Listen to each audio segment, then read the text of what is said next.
मैं कोई झूठी उम्मीद नहीं दूंगा, ठीक है। कि ऐसा नहीं होगा कि मैं आपको कुछ ऐसा बता दूंगा चमत्कारिक कि आपने कभी भी आज, ये वो स्ट्रेटजी मैं आपको बताने वाला हूं जिसने हंड्रेड्स ऑफ स्टूडेंट्स को फायदा किया है, जिसको मैंने आज तक पढ़ाया। अगले 90 दिन आपको 4 से 6 घंटे पढ़ना ही पढ़ना है, चाहे तूफान आ जाए, चाहे सुनामी आ जाए, ठीक है। बिल्डिंग गिर जाए तो बाहर निकल के पढ़िए, ठीक है। रिश्ते टूट रहे हैं, ब्रेकअप हो रहा है, कर लीजिए सर, कोई दिक्कत नहीं, करियर बन जाएगा। मैं आपको कोई लाग लपेट वाली शुगर कोटेड बातें नहीं करूंगा, मैं टीचर पता है, मैं कोई फर्जी ज्ञान नहीं दूंगा। बहुत सारे लोग मार्केट में हैं कि पेपर कभी नहीं लिखा है, इधर उधर से वीडियो देख के पढ़ा रहे हैं, ठीक है। जिनको जानना है वो जान रहे होंगे किसकी बात हो रही है, पहले ही बता चुका हूँ, ठीक है। जब मॉक दे रहे होंगे आप, देखो मैं हर साल कैट लिखता हूँ अपने सेक्शन में, 4 बार 99+ % ला चुका हूँ पीओटी सेक्शन में जो मैं पढ़ाता हूँ, ठीक है। तो मुझे पता है, मैं कोई फर्जी ज्ञान नहीं दूंगा। Hello and welcome back to my YouTube channel. Hope आप लोग सही होंगे, मस्त होंगे, पढ़ रहे होंगे, खा पी रहे होंगे बढ़िया से। और जहां तक बात है इस चोट की, तो आपको शायद दिख रहा होगा, ओके। तो ये चोट मुझे किसी धरना प्रदर्शन या इन चीजों में नहीं लगी है, ठीक है, क्योंकि आजकल ये बहुत हो रहा है, ये बस हो गया है, ठीक है, वेट लिफ्ट करते हुए, ओके ओके। तो आज मैं सुबह सर्च कर रहा था कि कितने डेज बचे हुए हैं कैट 25 के लिए, तो ये एक नोटिफिकेशन आया कि 91 डेज एग्जैक्टली, अगर आज की डेट से काउंट करें तो 91 डेज, मोटा मोटा मान के चले कि 90 डेज, 3 महीना आपके पास बचा हुआ है। तो मुझे लगा कि बच्चों के साथ कुछ ऐसा शेयर किया जाए कि इस 3 महीने का सबसे बेहतर यूटिलाइजेशन को क्या कर सकते हैं आने वाले 3 महीने में, क्योंकि आप पढ़ाई कर रहे हो, ठीक है, और पिछले 3 4 5 6 महीने से अगर मेहनत कर रहे हो, तो आज का जो मैं वीडियो आपको बताने वाला हूँ अगले 3 महीने में आपको क्या करना चाहिए, ठीक है, उसके लिए बहुत बेनिफिशियल रहने वाला है, ठीक। दूसरी बात, मैं कोई झूठी उम्मीद नहीं दूंगा, ठीक है। कि ऐसा नहीं होगा कि मैं आपको कुछ ऐसा बता दूंगा चमत्कारिक कि आपने कभी भी आज तक मैथ्स नहीं छुआ है, डीआईएलआर और वर्बल छुआ नहीं कभी, और आपने बस ताजा ताजा, बस कल आपके सपने में भगवान राम आए और बोला कि बेटा तू कैट की तैयारी कर, और आज से आप जुट जा रहे हैं कि 3 महीना बचा हुआ है, ठीक है, और 13 सितंबर को फॉर्म खत्म हो जाएगा, तो क्यों ना कि फॉर्म ही भर दिया जाए और देखा जाए और 99% मार दिया जाएगा। ऐसा नहीं होने वाला है, ये मैं आपको पहले ही बता दूं, एक्सेप्ट कि आप बहुत ज्यादा एक्सेप्शनली इंटेलिजेंट हो, ठीक है। तो ये जो मैं वीडियो बनाने वाला हूँ ये नॉर्मल लोगों के लिए है, जो पिछले 6-7 महीने से मेहनत कर रहे हैं कम से कम, जिन्होंने सिलेबस पे एक बेसिक लेवल का कमांड कर रखा है, जो जानते हैं कि कैट में किस तरीके का सवाल आता है। बस उनको ये डाउट्स हैं कि अगले 3 महीने और बेहतर तरीके से कैसे यूज करा जाए ताकि ये परफॉर्म कर पाए, ठीक है। अब मैं आपके साथ जो चीजें डिस्कस करने वाला हूँ, ठीक है, ये वो स्ट्रेटजी मैं आपको बताने वाला हूँ जिसने हंड्रेड्स ऑफ स्टूडेंट्स को फायदा किया है, जिसको मैंने आज तक पढ़ाया है, जितने मेरे 10 साल के करियर में जो मेरा एक्सपीरियंस है उसको मैंने यहाँ पे डालने की कोशिश करी है। 90 दिन के अंदर कम से कम आप 95% के ऊपर कैसे जा सकते हैं, अगर आपने पिछले 5-6 महीने कम से कम अपनी पढ़ाई को दिए हुए हैं, कैट की प्रिपरेशन को दिए हुए हैं, ठीक है। तो ये कोई जादू नहीं होने वाला है कि कुछ भी हो जाएगा, ठीक है। केस मैंने आपको बता दिया कि ये वीडियो किन के लिए बेनिफिशियल होने वाला है, ठीक। सो अभी प्रेजेंट टाइम की बात करें तो हमारे हाथ में क्या है, करेंट सिचुएशन का जो रियलिटी चेक है वो ये है कि कुछ फैक्ट्स की बात कर लेते हैं। फैक्ट नंबर 1 कि नवंबर के लास्ट संडे को आपका कैट का एग्जाम होने वाला है, which is 30th of the नवंबर, ठीक है, संडे को एग्जाम होने वाला है। दूसरा, रफली अपने पास 90 डेज या 12 से 13 वीक्स बचे हुए हैं लगभग, जिसको हम प्लानिंग अभी मैं बताने वाला हूँ कैसे यूज करेंगे। एंड फाइनली कंपटीशन जो है वो हर साल टफ होता जा रहा है। जैसे अगर आप चेक करें तो आपको नंबर ऑफ एप्लीकेंट्स का ग्राफ जो दिखेगा वो कुछ इस तरह से शो होता हुआ दिखेगा। इस साल तो अभी नहीं आया है कि कितने लोगों ने फॉर्म भरा है, पर पिछले साल के कंपैरिजन अगर हम देखें तो 3.25 लाख लोगों ने फॉर्म भरा हुआ था। उसके पिछले साल भी लगभग 3 लाख, फिर 2,90,000, ये पिछले 5-6 सालों से 2.5 लाख से 2.25 लाख से 3.20 के आसपास पहुंच गया है। तो देखते हैं कि इस साल क्या होने वाला है। तो कंपटीशन तो डेफिनेटली बेटा टफ होने वाला है। उसके सर डिफरेंट रीजंस हैं कि मार्केट में जॉब्स है नहीं, गवर्नमेंट जॉब्स उतनी आ नहीं रही है, ठीक है। तो जिस जगह से बच्चा बस ये चाह रहा है कि बस किसी तरह से सेट हो जाए, तो उसको कहीं ना कहीं से गवर्नमेंट जॉब्स या किसी भी तरह के कंपटीशन से निकल के वही सोच रहा है कि करियर में सेट हो जाए, तो कैट उसको एक बेहतर ऑप्शन नजर आ रहा है। ठीक है, तो वो तो बेटा होना ही है। ठीक है, इस साल अगर आप ये सोच रहे हैं कि मेरा ही पेपर टफ होने वाला है, और अगर आपने इस साल मेहनत नहीं करी तो अगले साल उससे भी ज्यादा टफ आने वाला है, मैं आपको पहले बता दे रहा हूँ। ठीक है, तो पेपर तो टफ हो ही रहा है। तो देखो क्या पॉसिबल है, जैसा कि मैंने आपको पहले ही बताया कि बहुत रियलिस्टिकली अपने को सोचना है। जो पिछले 6-7 महीने से पढ़ाई कर रहा है, ठीक है, तो ये मैं मान के चलता हूँ कि वो लगभग 60 से 70 परसेंटाइल तो लेकर आ ही सकता होगा, या थोड़ा सा अच्छा कर रहा होगा तो 80 परसेंटाइल तक शायद वो पहुंच रहा होगा। ठीक है, ये वीडियो उन लोगों के लिए बिल्कुल नहीं है, मैं फिर से रिपीट कर दूं, जिनको लगता है कि आज मैं उठूंगा और तैयारी कर लूंगा 3 महीने में एकदम 99 लेके आ जाऊंगा, ऐसा नहीं होने वाला है। ठीक है, तो ये वीडियो आपको क्या हेल्प करेगा, 15 से 20 या 25% तक आपको हाइक दे सकता है। जैसे हो सकता है कि अगर आप 60 परसेंटाइल या 70 परसेंटाइल ला रहे हैं, लगभग लगभग मान के चले कि 35 मार्क्स आपके आ रहे हैं।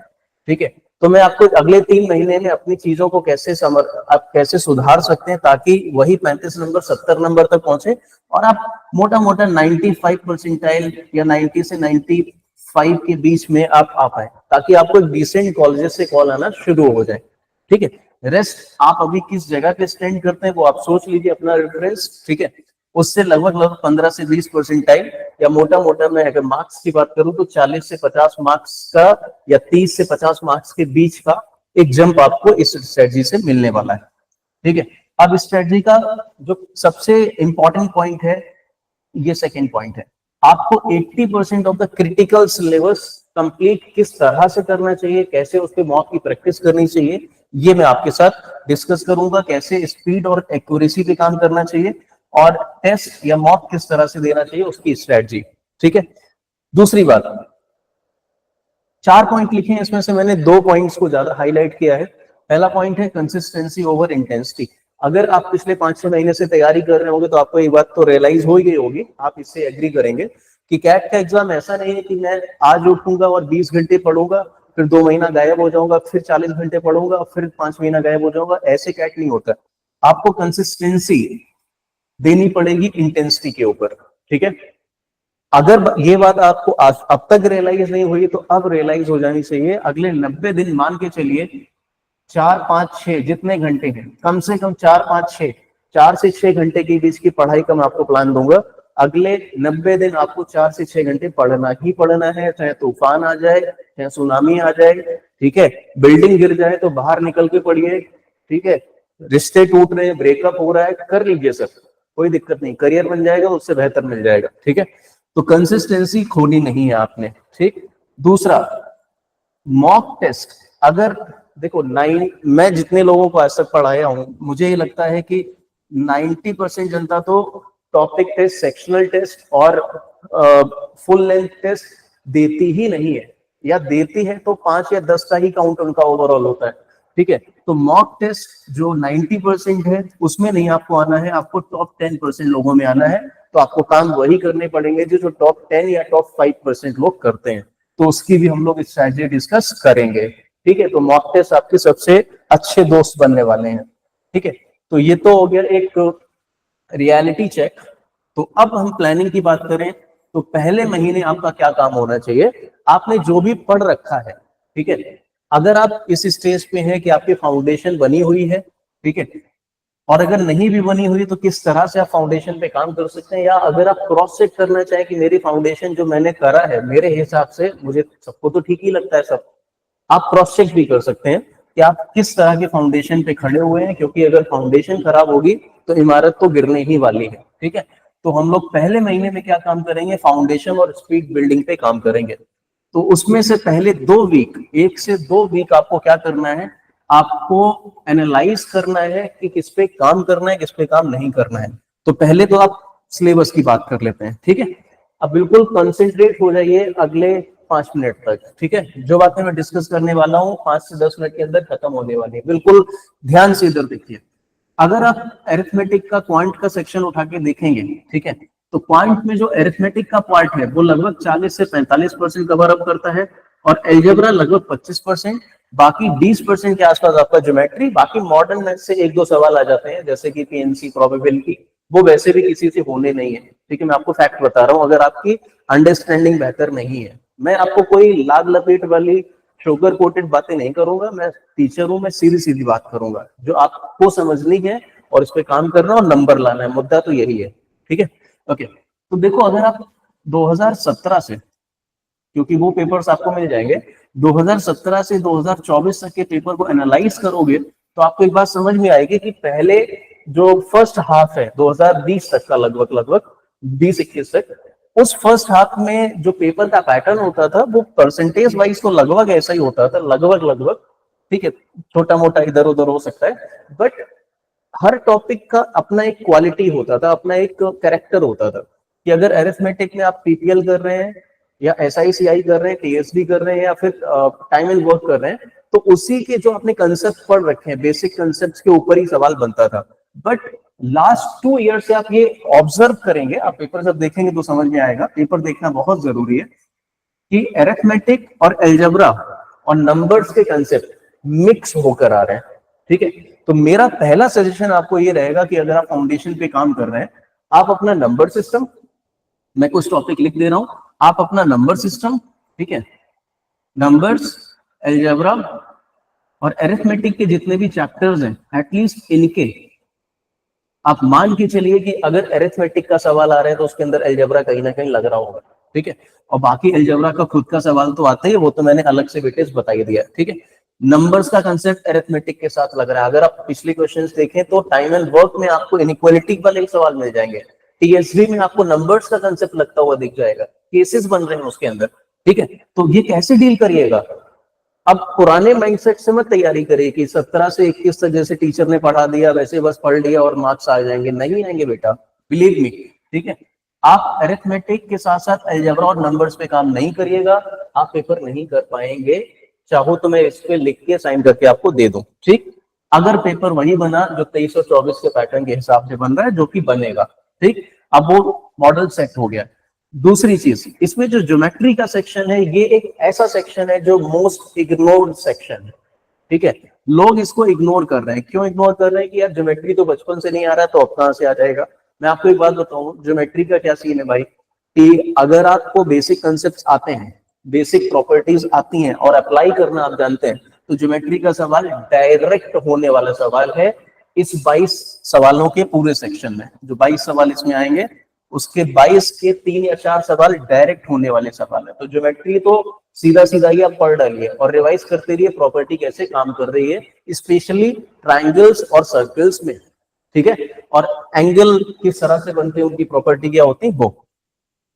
तो आप इस तरह से कुछ काम करने की कोशिश करिए। और मैंने कुछ यहाँ पे आपको बताई बात कि आप क्या कर सकते हैं।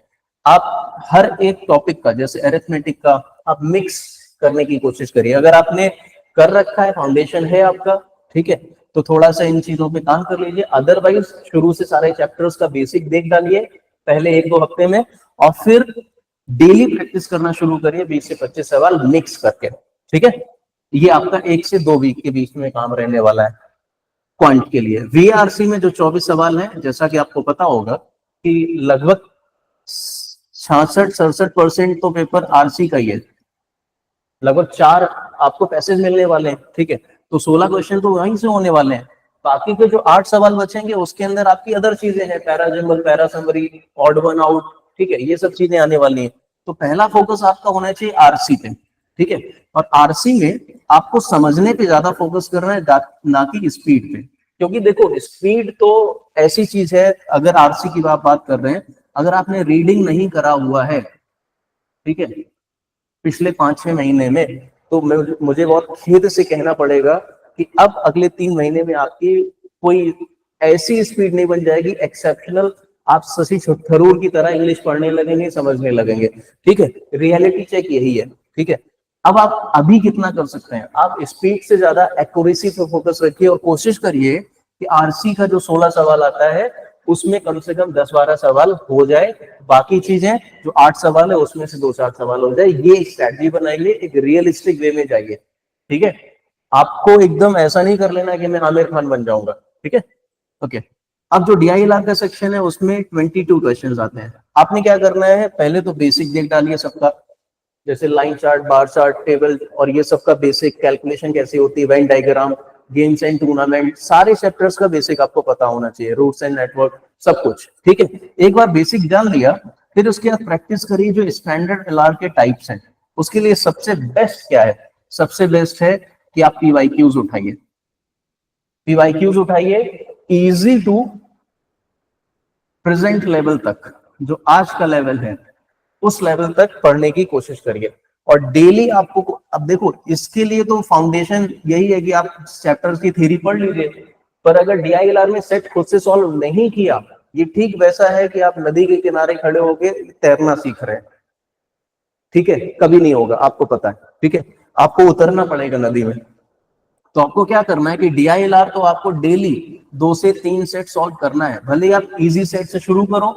ठीक है, पीवाईक्यू से स्टार्ट कर लो या कोई भी रैंडम किताब उठा के स्टार्ट कर लो जो कैट के पेपर का लगभग लेवल मैच करे।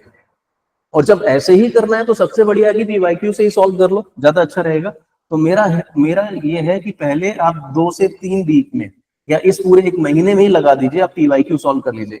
ये पूरा महीना जो आपका सितंबर का है, इसको आप लगा दीजिए पूरा पूरा पीवाईक्यूज में, स्पेशली डीआईएलआर में। ठीक है, पीवाईक्यू तो सबके सॉल्व करने हैं, पर स्पेशली इसका जरूर कर लीजिए, क्योंकि आगे क्या है वो आगे के महीने में मैं बताता हूँ। ठीक है, तो इसके बाद फिर ये है कि जब इतना हो जाए, ठीक है, तो आप साथ साथ इंक्लूड करिए अगले चौथे तीसरे हफ्ते से सेक्शनल टेस्ट, क्योंकि आपने बेसिक सबका पढ़ रखा है, सारी चीजें समझ में आ गई है। ठीक है, अब आप अपना स्कोर एनालाइज करिए। पहले 2 हफ्ते की जो मेहनत मैंने आपको बताई, 15 दिन ये मेहनत करके देखिए, फिर वापस आप सेक्शनल दीजिए। ठीक है, डेली सेक्शनल दीजिए, डेली। किसका किसका? सबका, क्यूए, डीआईएलआर एंड वीआरसी का। ये अगले 15 दिन आप सेक्शनल दीजिए और अपना स्कोर में इंप्रूवमेंट पाएंगे, ये मेरा वादा है।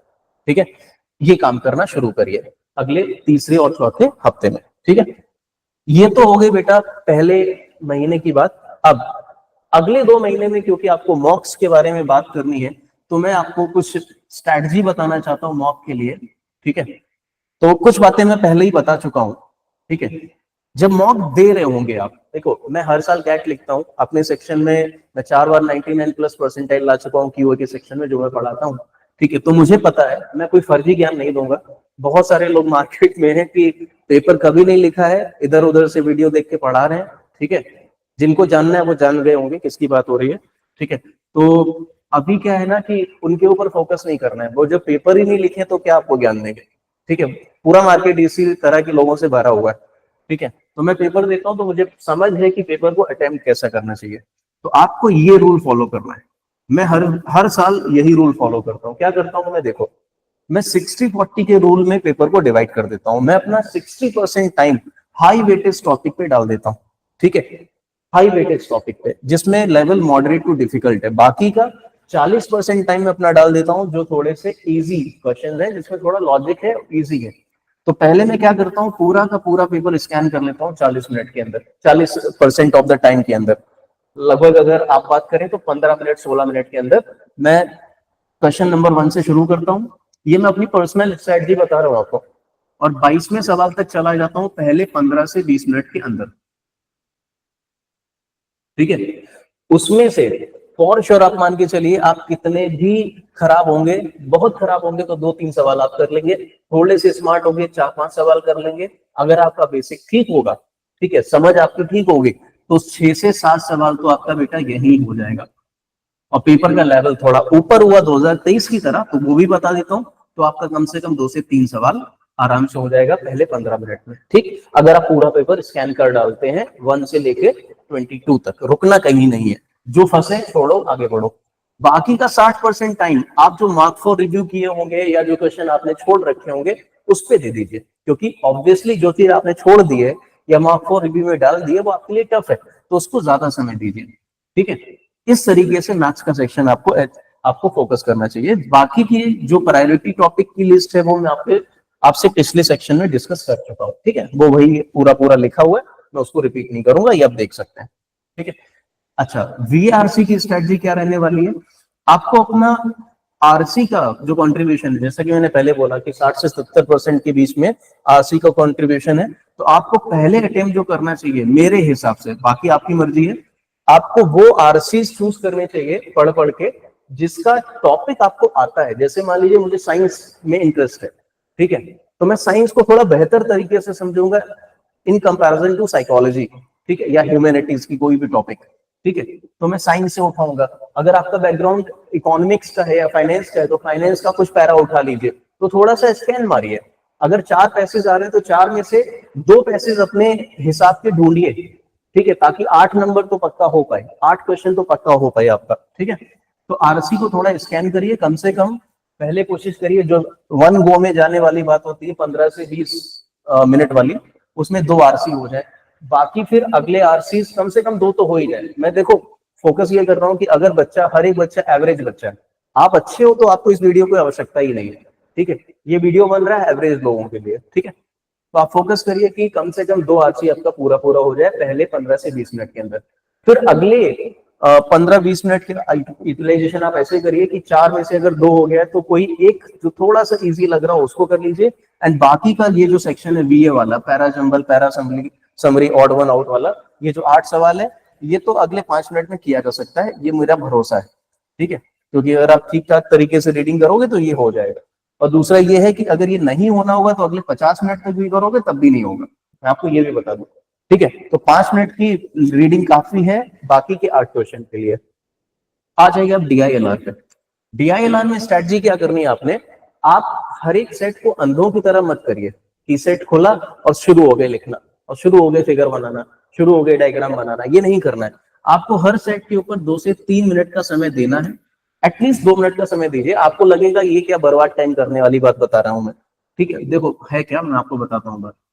ये ठीक वैसा है कि आप कुल्हाड़ी काटने से पहले, सॉरी, पेड़ काटने से पहले जैसे आप अपनी कुल्हाड़ी को शार्प करते हैं, उसी तरीके का ये 2 से 3 मिनट का जो आपका टाइम जा रहा है उसमें जाएगा, क्योंकि अगर आपने एनालाइज कर लिया तो आपके मतलब का सेट अपने आप आपको मिल जाएगा, ठीक है। नहीं किया तो फिर आप हो सकता है टफ सेट से शुरू करें, आधा टाइम उसी में लगा दें, फिर टाइम बचे ही ना, ठीक है। तो आपको वही कोशिश करनी है कि आप पूरा पेपर एक बार देख डालिए 1 से लेके 22 तक, उसमें कौन कौन से सेट्स हैं जो मेरे से सॉल्व हो सकते हैं, उनका थोड़ा थोड़ा इन्फॉर्मेशन लिख भी लीजिए। और एक और बात, स्पेशली डीआईएलआर के लिए, जो आपको कैट के पेपर में छोटी पतली सी कॉपी मिलती है ना, लगभग लगभग आप मान के चलिए इतनी ही, मैं एग्जैक्ट साइज बताऊं तो लगभग इतनी होती होगी वो, ठीक है। तो कोशिश करिए, इससे थोड़ी सी और चौड़ी होगी मे बी, ठीक है। तो कोशिश करिए कि इतनी ही बड़ी कॉपी में, ये मैं आपको बहुत अंदर की बात बता रहा हूँ, ये वही बता सकता है जो पेपर लिखता है, ठीक है, ज्ञान देने वाले लोग तो बहुत है, ठीक है। तो इससे थोड़ी सी चौड़ी होती है वो कॉपी, इतनी ही पतली कॉपी लेके बैठिए, ना कि पूरा का पूरा रजिस्टर लेके बैठिए इतना चौड़ा सा। वो देखो स्ट्रेटजी तब चेंज करनी, स्ट्रेटजी ऐसे बनाओ कि अगर समय बदल रहा है, वक्त बदल रहा है, हालात बदल रहा है, अचानक से ना हो वो आपके लिए, ठीक है। पता लगा हम पहले इतने बड़ी कॉपी पे डीआईएलआर सॉल्व करते थे, अचानक से इतनी पतली कॉपी मिल गई, हमसे डेटा ही नहीं लिखा जा रहा है। तो पहले से स्पेशली डीआईएलआर के सेक्शन के लिए ऐसा करने की कोशिश करिए, नहीं तो आप फंस जाएंगे, मैं आपको पहले बता रहा हूँ, ठीक है। इतनी ले लीजिए पतली कॉपी अगले 90 दिन के लिए, ये मेरा पर्सनल सजेशन है। जितनी भी बातें मैं यहाँ कर रहा हूँ ये अपने पर्सनल एक्सपीरियंस से, जो मैंने समझा है पेपर दे दे के, पढ़ा पढ़ा के, वो मैं आपके साथ बात कर रहा हूँ, ठीक है। कोई यहाँ पे चैट जीपीटी वाली बात नहीं हो रही है, ओके। तो 2 से 3 मिनट लगा दीजिए आप एनालाइज करने में, कि समझ लीजिए कि क्या करना है। 2 से 3 मिनट डेटा लिख भी लीजिए, नहीं हो रहा है सॉल्व आगे बढ़ जाइए, फिर डेटा लिख लीजिए, फिर देखिए कि सबसे आसान कौन सा था उसको शुरू कर दीजिए, ऐसे करिए, ठीक है। और कोशिश करिए कि 2 सेट कम से कम 100% एक्यूरेसी से हो जाए। लोग कहते हैं कि मेरे डीआईएलआर में 15 अटेम्प्ट थे पर नंबर आ रहे हैं सर हमारे 30, ये तो दिक्कत हो गई, इसका मतलब आपने बहुत गलत किया है, ठीक है, या 40 नंबर आ रहे हैं। ये सब नहीं करना है, आपने क्या करना है, आपने सिंपली जितना करना है सही करने की कोशिश करनी है। 3 सेट मत करिए, आप 2 सेट करिए, पर सही करिए। आप कैट का प्रीवियस ईयर का कट ऑफ देखेंगे तो डीआईएलआर का कट ऑफ लगभग लगभग मैथ्स के आसपास ही चल रहा है। जितना टफ मैथ्स आ रहा है उतना ही टफ डीआईएलआर इस समय आ रहा है, ठीक है। तो 2 सेट की पहले कोशिश करिए, तीसरा सेट या चौथा सेट उसके अंदर आधा पूरा कुछ पौने कुछ भी हो जाए, 1-2 सवाल वो वहां से निकाल लीजिए। कोशिश करिए कि 8 क्वेश्चन से 10 क्वेश्चन की आपका पहला टारगेट रखना, इतना तो होना चाहिए, ठीक है। उसके लिए सबसे बढ़िया है कि 2 सेट पूरे पूरे हो जाए, बहुत अच्छा रहेगा, ठीक है। वही मैंने बात करी, स्ट्रॉन्ग टाइप आपको सिलेक्ट करना है। तो ये मॉक देते वक्त क्या करना है, ये उस बात की स्ट्रेटजी मैंने आपको बताई। ठीक है, आगे बढ़ते हैं, क्योंकि आगे के मंथ्स में आपको मॉक्स के बारे में ही बात करनी है। अब दूसरा मंथ जो आपका सितंबर के बाद अक्टूबर का मंथ होने वाला है, इसमें अपनी स्किल्स को थोड़ा और शार्प करिए, क्योंकि आपने बेसिक पे काम कर लिया, सेक्शनल पे काम कर लिया। ठीक है, ये देखो, आप अगर ये नहीं करोगे ना, जो मैं पीछे बता रहा हूँ बेसिक एंड सेक्शनल, उस पे काम नहीं किया तो फिर आगे जाने का रास्ता ब्लॉक है, फिर आप वहीं आ जाओगे अगेन टू द जीरो। ठीक है, वो नहीं करना है। फिर अपनी स्किल्स को थोड़ा और इनहेंस करने की कोशिश करिए। जैसे मॉक टेस्ट की स्ट्रैटेजी जो मैंने आपको पीछे बताई है, उसी के हिसाब से अब आपका वक्त आ चुका है कि अक्टूबर से पर वीक आप 2 मॉक्स देना शुरू करिए। ठीक है, और मॉक देने से ज्यादा जरूरी है मॉक को एनालाइज करना। उसमें लगाइए आप कम से कम 2 से 3 घंटे का समय, पूरा पूरा समय लगाइए। उसमें अपनी क्या चीजें पकड़नी है, आपने मिस्टेक्स पकड़नी है। पहला काम है अपनी मिस्टेक पकड़ना। सबसे बड़ी बात यह होती है कि जो आदमी अपनी मिस्टेक पकड़ के सुधार करने लगे, वो जीवन में आगे निकल ही जाता है। ठीक है, तो मिस्टेक्स को पकड़िए, और जो आपके अनअटेम्प्टेड क्वेश्चन है, जिनको आपने अटेम्प्ट नहीं किया है, उनको देखिए कि क्यों अटेम्प्ट नहीं किया। क्या आपको बेसिक नहीं आता था, या लॉजिकली आपको डाउट था, या आपने कैलकुलेशन उसका नहीं कर पाया, या अगर जो गलत किया है वो किस वजह से गलत किया है, लॉजिक की वजह से या कैलकुलेशन की वजह से। आप ये चीज देखिए, मिस्टेक कहाँ पे हो रही है जिसकी वजह से रॉन्ग हुआ, वो पूरा मिस्टेक वाला सेक्शन ही अलग बना दीजिए। रॉन्ग किस वजह से हुआ वो आइडेंटिफाई करिए, अनअटेम्प्टेड क्यों हुआ वो आइडेंटिफाई करिए, और कंसेप्ट को सीखते सीखते सीखते अपने आप को इंप्रूव करिए। पूरा का पूरा 1 महीना आपको 2 मॉक लगाना ही लगाना है पर वीक, जो कि बहुत बड़ी बात नहीं है।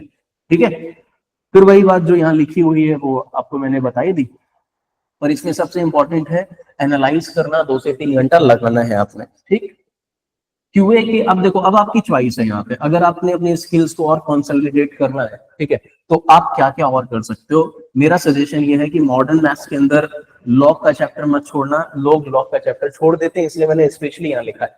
उनको लगता है कि लॉग तो भाई हमको पढ़ा ही नहीं कभी, और लॉग में पता नहीं क्या बेस होता है, इधर होता है उधर होता है।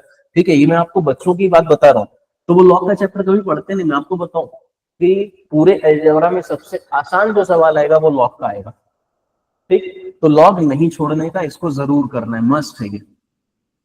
अब बात आती है कि अगर आपकी सारी प्रैक्टिस बनी हुई है, सब कुछ सही चल रहा है, सब बराबर चल रहा है, मौका आप दे रहे हैं हफ्ते में 2, फिर अगर आपको लगे, ये मैं आपके ऊपर छोड़ रहा हूं, इट्स अप टू यू। अगर आपको लगे तो पीएनसी का टॉपिक पढ़ सकते हैं, ना लगे तो मत करिए, एक ही सवाल आएगा, ये आपकी मर्जी है। ठीक है, बाकी ये मैंने कुछ सजेशन यहाँ लिखे हैं जिसके अंदर आप, ये तो वही लगभग चीजें हैं। ठीक है, ये स्किल आपको बस डेवलप करनी है मॉक देते हुए। आप पढ़ सकते हैं, ये मैं रिपीट नहीं करूंगा, ये भी आप पढ़ सकते हैं। ठीक है, हाँ, एक काम ये है इस पॉइंट में सबसे इंपॉर्टेंट ये है कि अब इस महीने में आपकी स्पीड जो बन जानी चाहिए वो 150-200 शब्दों की बन जानी चाहिए। मैं चलो इसको थोड़ा और रियलिस्टिक कर देता हूँ, मान लेता हूँ कि आप बहुत एवरेज बच्चे हैं, तो कोशिश करिए बेटा आपकी 75 से 100 की तो स्पीड बनाइए। इससे कम बनाएंगे तो दिक्कत क्या होगी, दिक्कत बताता हूँ। मॉक देखो होता क्या है ना भाई, कि अगर कैट में क्वेश्चन आएगा तो कम से कम 400-500 शब्दों का तो आएगा, 600 का भी आ जाता है कई बार। तो फिर अगर आप 1 मिनट में 100 शब्द भी पढ़ रहे हो तो 5 मिनट तो खाली पढ़ने में निकल जाएगा। ठीक है, क्वेश्चन को आपने आइडेंटिफाई किया होगा, और फिर उस हिसाब से आप आंसर करेंगे, तो मोटा मोटा मान के चलिए कि 8 मिनट आप उसी में ले जाएंगे, 9 मिनट टिक विक करने में लगा देंगे, तो 4 सेट भी अगर आपने किए तो 36 मिनट हो जाएगा। और इधर उधर देखते ताकते, प्रेशर, बहुत सारा प्रेशर होता है, तो 2-4 मिनट ऊपर नीचे रख लो, तो होगा क्या कि आपको लग रहा होगा कि मैं 4 कर दूंगा, 4 आरसी भी नहीं हो पाएंगे, हो सकता है 3 आरसी में रुक जाओ और उसमें कुछ गलत भी हो जाए। तो ये अभी के लेवल पे मैं ये मान ले रहा हूँ कि बहुत अच्छी स्पीड नहीं भी होगी, पर अक्टूबर के मंथ में 75 से 100 की स्पीड बनाइए पर मिनट। इसके लिए जो रीड करना है, जैसे रीड करना है, जो न्यूज़पेपर पढ़ना है पढ़िए। ठीक है, आपको सब पता है, मुझे पता है, आप जानते हैं। ठीक है, इंडियन एक्सप्रेस पढ़ना है, इकोनॉमिक टाइम पढ़ना है, कोई बुक पढ़नी है, आप अगर तैयारी कर रहे होंगे 5-6 महीने से तो इतना तो पता ही होगा। ठीक है, तो एटलीस्ट ये जज करिए अपने आप को टाइमर लगा के कि क्या स्पीड है आपकी, इतनी होनी चाहिए अक्टूबर में। फिर नवंबर में और बढ़ाइए, वो आगे मैं डिस्कस करूंगा। ठीक है, चलिए, तो ये हो गया आपका सेकेंड मंथ में काम। अब फाइनल जो आपका तीसरा महीना है, नवंबर का महीना, क्योंकि पेपर 30 तारीख को है, तो पूरे पूरे आपके पास 30 दिन तो रहने ही वाले हैं। अगर मैं एग्जाम वाला भी काउंट कर लेता हूँ। उस ये बहुत इंपॉर्टेंट महीना है, यहाँ पे लोग गलती कर जाते हैं। किस तरीके की गलती वो भी अभी डिस्कस करूंगा, ठीक है। और इसका यूटिलाइजेशन वो आउट ऑफ प्रेशर कभी अच्छे से कर ही नहीं पाते, इतना प्रेशर बढ़ जाता है, मैं जानता हूँ कितना प्रेशर होता है। तो आपको करना क्या है, ये आपकी पीक परफॉर्मेंस मोड होना चाहिए, ठीक है। आपको mock test, daily mock test, sectional test, ठीक है।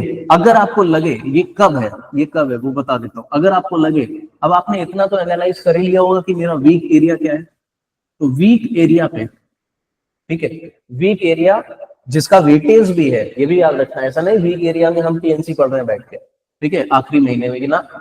अब आपने आइडेंटिफाई कर लिया होगा जिसका वेटेज है उसमें से कौन कौन सा वीक है, उनके आप सेक्शनल या मॉक टेस्ट और देने की कोशिश करिए, ठीक है, वो थोड़ी सी कोशिश करिए।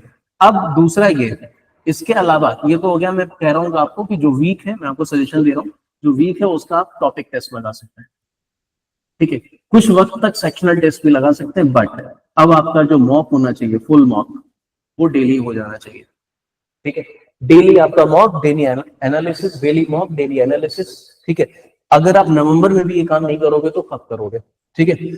आपने पूरे अपने नोट्स बनाए होंगे, कंसेप्ट लिखे होंगे, किसी जगह पे नोट्स आपने प्रॉपर बनाए होंगे, उनको रिवाइज करते रहिए, ठीक है। और अपनी स्ट्रेटजी को जितना रिफाइन लेवल तक ले जा सकते हैं, स्ट्रेटजी सिर्फ यही है कि मॉक करना है, एनालाइज करना है, और जो वीक है उसका आपको फिर से कंसेप्ट उठा के रिवाइज करना है, ठीक है। और इसमें सबसे इंपॉर्टेंट है स्ट्रेस मैनेजमेंट। अगर आपने ये काम नहीं किया तो पूरा पेपर आते हुए भी खराब हो सकता है, ठीक है। तो आपको बहुत कूल रहना है, ठीक है।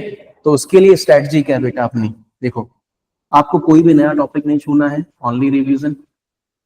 क्योंकि अगर आप नया उठाओगे तो आपको लगेगा यार ये भी नहीं आता, वो भी नहीं आता। आप अब ये फोकस करिए, सब कुछ फोकस का खेल है। आप अब ये फोकस करिए कि मुझे जो आता है वो बेहतर होना चाहिए, बस। जो नहीं आता है छोड़ दो, कोई नया टॉपिक नहीं पढ़ने का, ओनली रिवीजन, ठीक है। फोकस किस में करना है, खाली टेस्ट देने पे और एनालाइज करने पे करना है फोकस, ठीक है। अपनी मेंटल कंडीशन पे भी वर्क करिए। जैसे कि आप यहाँ देख रहे हैं कि योगा कर रहे हैं, योगा के आसन में है, ठीक है। आंख बंद करके सुबह उठिए, शेड्यूल अच्छा तो मेरे हिसाब से अभी ही कर लीजिए, ठीक है।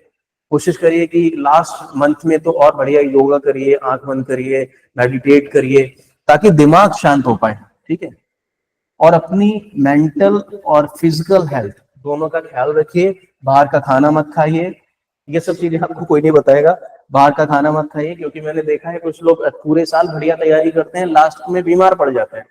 क्या होगा फिर, काम हो गया खत्म, ठीक है, पेपर ही नहीं दे पाओगे, ठीक है।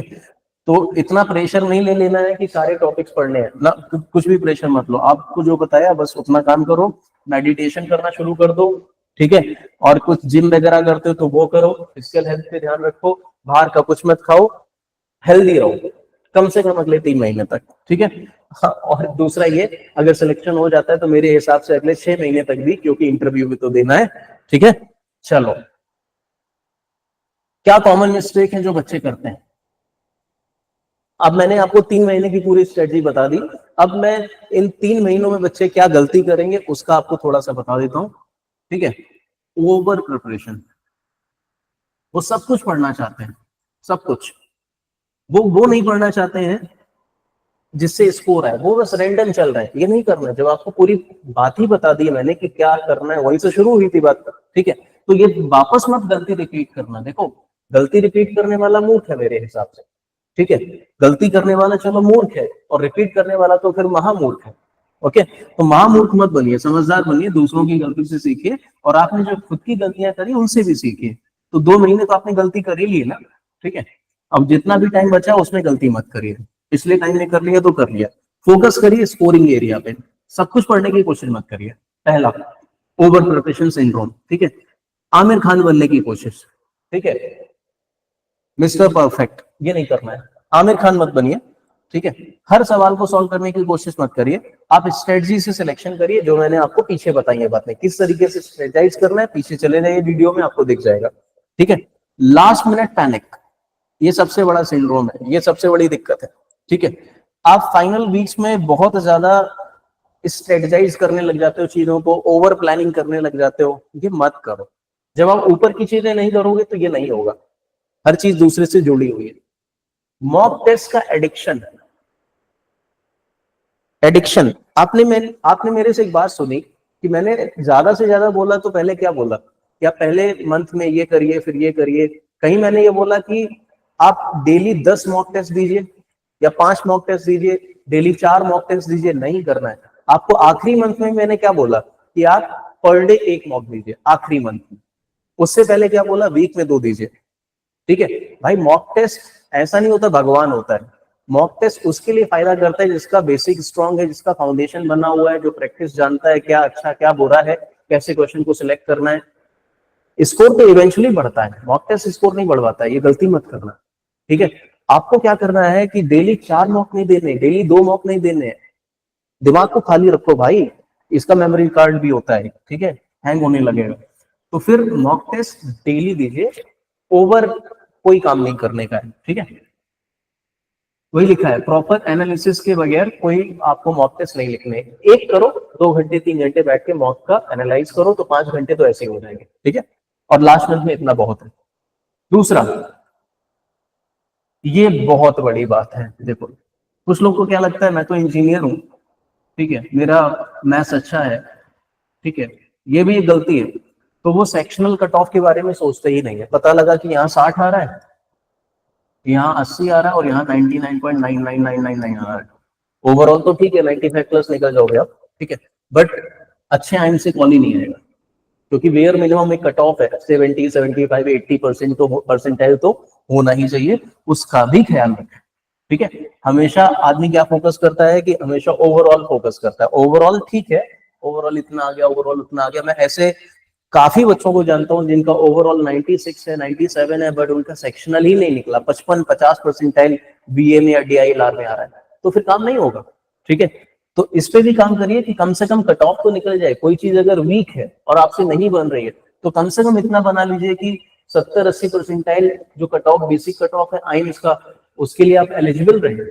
ठीक है, ये मैंने शुरू ही यहीं से किया था, तो इसको ज्यादा मैं रिपीट नहीं करूंगा। बेसिक्स तो आपको पता ही होने चाहिए। ठीक है, last slide of the video, एक बहुत जरूरी बात यहाँ पे लिखी हुई है, CAT doesn't test how much you know, it test how well you can apply what you know under the time pressure. ठीक है, और जो मैंने बातें बताई हैं आपको first month, second month, third month, अगर आप इनको रिग्रेस फॉलो कर दोगे, क्योंकि मैंने अपने पर्सनल एक्सपीरियंस से बताई है, बच्चों को ऑब्जर्व करके, खुद टेस्ट देके, मैं आपको विश्वास दिलाता हूँ कि ये टाइम प्रेशर के अंडर जो परफॉर्मेंस वाली बात है, ये इंप्रूव होगी। आप अगर पहले 70 लाते थे, 3 महीने बाद आप 95 प्लस ले आओगे, और यही मेरा टारगेट भी है। मैं मान के चल रहा हूँ कि आज आप 60 लाते हो, तो 95 प्लस आपको कैसे पहुंचाया जाए। ठीक है, इसी में एक एडिशनल पॉइंट मैं आपको बता दूं, ये वीडियो अगर आपको पसंद आया हो तो इसको आप लाइक करिए, लोगों तक शेयर करिए, और हमारे चैनल को सब्सक्राइब करिए ऐसे ही और वीडियो और स्ट्रेटजीज के लिए। दूसरी बात, आप इस वीडियो के साथ साथ एक काम और कर सकते हैं। हमारे यूट्यूब पे कुछ वीडियोस पड़े हुए हैं प्रीवियस ईयर क्वेश्चंस के सोल्यूशन का, क्यूए का, आपको लगभग 2024 तक के सॉल्यूशंस आपको सारे मिल जाएंगे, वहां से आप पढ़ सकते हैं। और बेसिक लेक्चर्स भी पढ़े हुए हैं, और चीजें लगातार आती रहेंगी। अगर आपका सहयोग रहेगा, आपको आप इन टर्म्स ऑफ सब्सक्राइबर बढ़ोगे, तो हम भी बढ़ेंगे और आपको और अच्छा कंटेंट देने की कोशिश करेंगे। ठीक है, तो आज के वीडियो में इतना ही।